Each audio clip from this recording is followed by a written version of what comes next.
guys, we're back for another vlog. It's a Sunday out here, almost 100 degrees, and it's actually feeling really good today, so I'm going to try to go for a ride. I'm out in the hills out here in California, and I completely know that I'm asking for a massive flare this coming week by doing this, but you know what, sometimes you just got to get out there and have some fun and do your thing and know what it's going to cost you. I did the same thing last weekend, but oddly enough it was only 56 degrees where we were riding out last weekend, so we're having some weird weather patterns out here, but I paid for it all week. I was riding with my buddy. We rode for like over 2 hours, and I didn't push myself all that hard, but it was just enough to make me flare up all week long. So I mean, I was feeling like crap Monday and Tuesday, and then Wednesday I was sleeping so much. I kept falling asleep at work, was coming home and falling asleep and getting into like really deep sleep, so I knew I had fried my body pretty good. But you know, I came out of it a little bit. On Wednesday I forced myself to go to the gym, and it's tough because normally that's not what you want to do. You want to know where your limits are at, but every now and then I purposely test the waters just to see where my body's at, and if I have to keep on playing by the same rules that I normally do, or if I'm making some progress and I can challenge myself a little bit more. So I'm kind of in this weird phase where, you know, I'm not as chronically ill as some of the most chronically ill people out there, but I'm definitely not close to being normal by any means. So I tested the waters a little bit, and I still felt sluggish for the rest of the week. I was still sleeping and napping a lot. So, you know, it is what it is.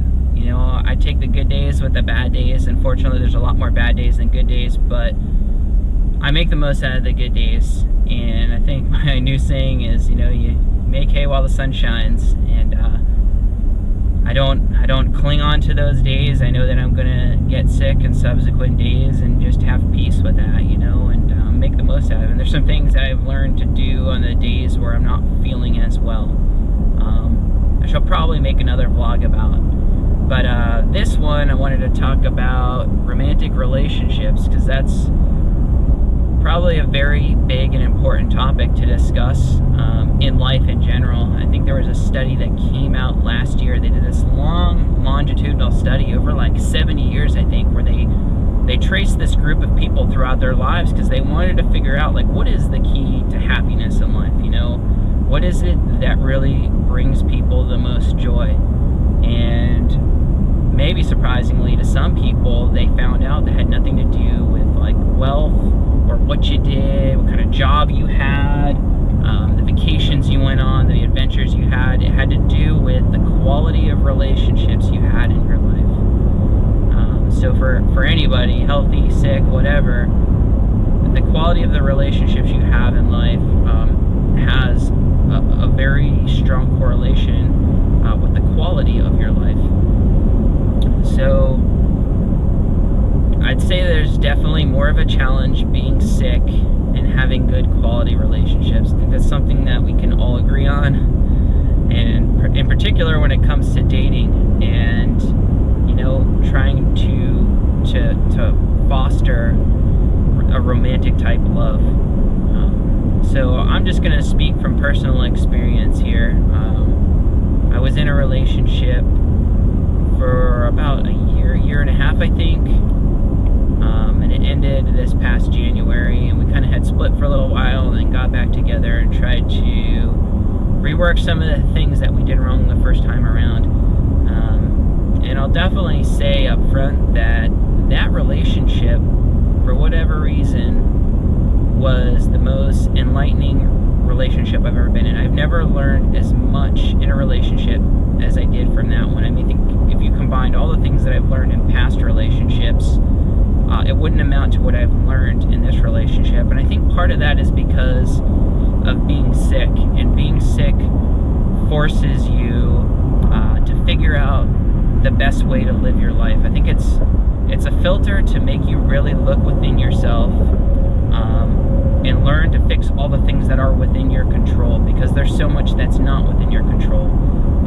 that just means the things that are within your control deserve the most attention.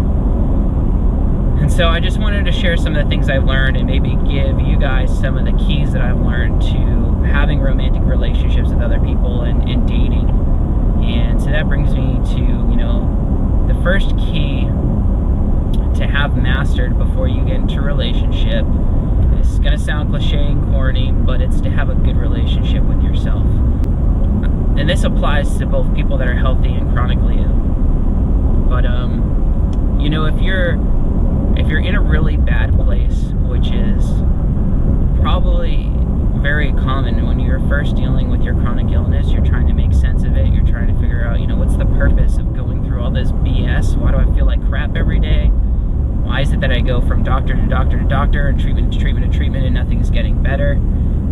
It's really easy to get into a bad place when you're going through that, and it's really easy to be isolated and to feel alone and to not feel supported. And one of the things that you have to learn to do to become loving and supportive of yourself. And if you haven't done that and you haven't mastered that and you go into a relationship, you're setting yourself up for failure and you're setting your partner up for failure. Part of the reason for that is people only love you as much as you love yourself. Or in other words, you're going to seek out people who have the same view of you as you do of yourself. It's not going to feel comfortable for you to go out with somebody that holds you higher than you hold yourself. So it's important to have that mastered first so you bring the best people into your life.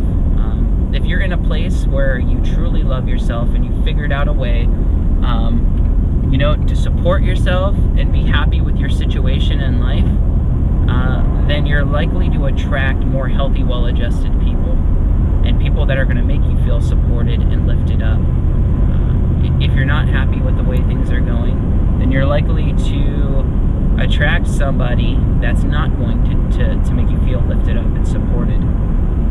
In my case, my chronic illness definitely put me in a position where I was really vulnerable and I had some blind spots, and I really didn't have the self-awareness at the time to realize that I felt really alone. I wasn't being honest with myself. I felt really alone. I was really vulnerable. And I was just kind of yearning for, that companionship and to just share that love with somebody. And so the person I met, we really hit it off and we had a lot of chemistry, but there was a lot of red flags there, and I ignored those because my lens was kind of different. I think at that point I had been living completely by myself for the past 2 years. I was in the worst years of my illness at that point in time, and I was really alone and I was really unsupported. So I think what kind of happened was, my standards for myself kind of diminished, and I was so welcoming of anybody and so appreciative of anybody coming into my life that I could just talk to and spend time with, which wasn't a bad thing. I mean, one thing that being chronically ill does for a lot of people, and I've heard this a lot, is that it makes you more appreciative for almost everything in life. So I was greatly appreciative for this person coming into my life the time that she did.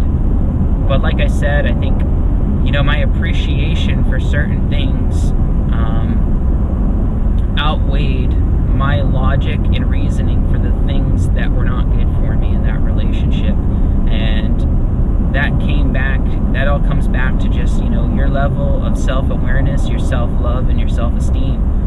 And by kind of being blinded by, my lack thereof, it set me up into a relationship with somebody that I just wasn't aligned with. We weren't really aligned with each other.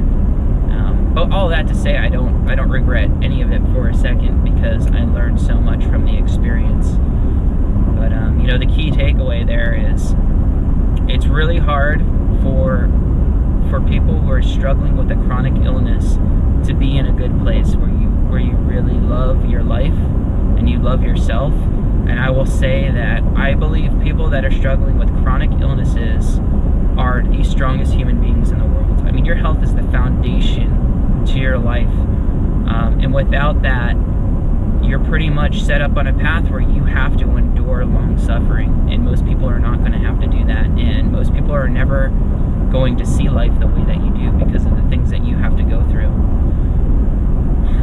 And it makes it that much harder to be the type of person to really love and care about yourself. But I have heard before from other people that confidence and self-esteem isn't something that's circumstantial. In other words, regardless of what situation you're put in, if you really have true confidence in yourself and true love of yourself, you're always going to love yourself. It just doesn't matter what's going on. But I recognize that as being a huge challenge in a chronic illness, and I'll be honest with you, since I've left that relationship, I realized that I'm not ready for a relationship. And that sucks, because I have those days where, I feel alone, and you want somebody to talk to. You want to share that compassion, you want to share that love, but I know that I'm just not in the right place yet. So, in the meantime, I'm just, working on myself, I'm working on my illness, and I'm learning to, love what I've got and love this life that I have, and to make sense of it. And it's really difficult. But I understand that that's a key element that I need to master before I'm with anybody. So, hopefully that resonates with some of you, or can help you out in your current situation or future situations. I think the next key that I would bring up is forgiveness. I think forgiveness is such a huge element in any relationship, but when you're chronically ill, I think it's really easy for people to not understand your situation. I mean, it's unreasonable for us to expect people that have not gone through this to fully understand what we're going through. It's kind of like, you can't really, how could you solicit advice or really understand someone that's a parent when you're not a parent? It's just not possible. So for that reason, when you're dealing with anybody in your life, whether it's friends or family, and in particular, love interest, you just got to be forgiving sometimes when they don't fully understand what you're going through, or they don't fully support what you're going through. And I mean, that's not an excuse for them to not support you. If somebody really loves you, they're going to figure out a way to support you. And you just got to, you have to constantly keep checking in with yourself if they're supporting you the way you need support. And you can't be afraid to speak up and say to them, well, this is what I need on these days, and it'd be great if you did this, it'd be great if you did that. And you can't be afraid to say that. And if somebody truly loves and supports you, they'll be able to tell you whether or not that's something that they can do, or they'll find a compromise with you somewhere in the middle. But I think forgiveness is definitely a key thing. I know I've read a lot on forums and heard in other vlogs people's frustrations with the people they love the most in life, with them not understanding. And in some cases, I think the individuals in their lives are truly just not supportive.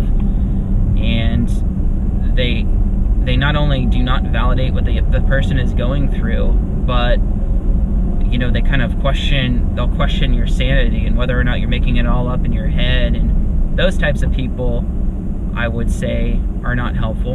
And you want to eliminate the negativity from your life, because it's not going to serve you well in your healing.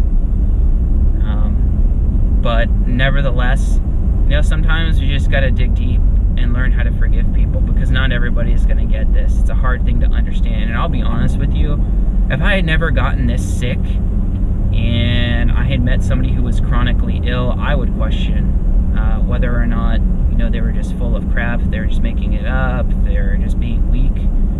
I have to be honest with myself, I probably would pass those judgments. And it sucks to say that. It sucks to know that would have been within my heart at one point in time, but this illness has definitely humbled me.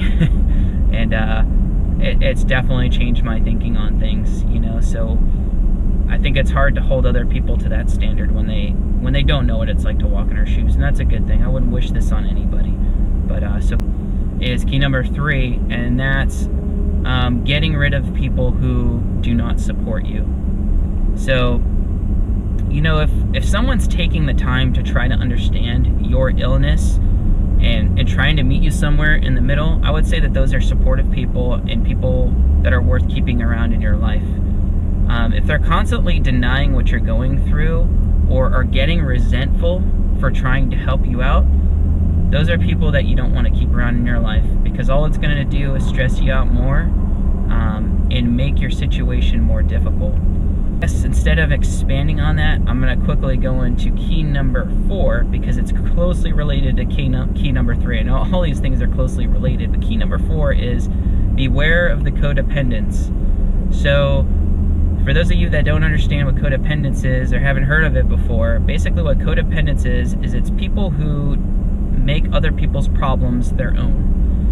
And the problem with that is they don't know how to lovingly disconnect from other people's problems. So they're going to take on your problems and try to be the hero and sacrifice and constantly keep sacrificing, but then eventually hold you accountable for the sacrifices that they've made. And the difficult part of being chronically ill and in a relationship with somebody who is healthy is that the giving is going to be a little bit lopsided, because let's face it, we're handicapped on so many different levels, and it's not realistic for us to maybe reciprocate in physical ways as a healthy person, or even emotional ways sometimes, because we're always exhausted, we're always run down, things are really crappy when we have flare-ups. So it's important to watch out for that, and that ties back into my key number 1 with loving yourself. If you truly love yourself, have a lot of self-confidence, and are loving your life, if a codependent comes into your life, there's going to be red flags. You're going to notice it right away, because most codependents, and I have a lot of experience on this because I'm a recovering codependent, most codependents lack self-confidence and they lack self-esteem, and that's part of the reason why they feel like they always have to have the upper hand when it comes to giving, because they're not worthy enough to receive. And I don't mean to pick on people who are codependent, because like I said, I struggled with this for a period of time, and it's just that, you know, their heart is in the right place, but they can get very resentful, and they can help you out for the wrong reasons. Sometimes they're helping you out, but their helping you out is really serving them, because it's making them feel more confident and validated that they're needed. You know, that feeling of being needed lifts them up. And that's kind of not the healthiest circumstances to be in when you're in a relationship, because the love isn't just about the connection that you share and about sharing life. It's about, you know, you being validated. And I don't believe that's what relationships for. They're not to fill voids, they're not to make you feel completed, and they're not to make you feel validated. You go to a relationship to give to somebody and to share life. So key number 5, I think, is to just always be appreciative. As I mentioned before, if you're chronically ill and you're in a relationship with somebody that's healthy, the giving is likely to be lopsided, and that's not our fault, and there's nothing we can do about that other than be very appreciative and let our partners know how thankful we are for their support and their giving, and just, you know, make it known to them that it's not lost on you that they are carrying a huge load. And the people, I will say to those of you out there that are maybe healthy and you're in a relationship with somebody that's chronically ill, you're a special kind of somebody. That's all I can say. You know, it's not easy dealing with somebody that's sick all the time, you know, and when we have our bad flare days, we tend to not be the best company. I mean, if we're not angry and lashing out, then we're just kind of closed off and can't really share ourselves and can't really listen. And it sucks. You know, I know that's got to suck for you. It's got to be hard at times to be with somebody that can't always hear you out and be there for you emotionally and physically. But I know for those of you that are in those relationships, you do so because you love the person that much. And hopefully that person is making it known to you how much they love you and how much it means to them that you're being so selfless and you're doing it unconditionally. And that's a key word, is that you do it unconditionally, without expecting anything in return. And I think it's great that people do that. So that's it. It's kind of a short list, but I think those key components require a lot of anybody. there's a lot that you got to bring to the table, and those are just some of the things that I've learned along this journey. But that's it, guys. I hope you guys are having a restful and relaxing weekend.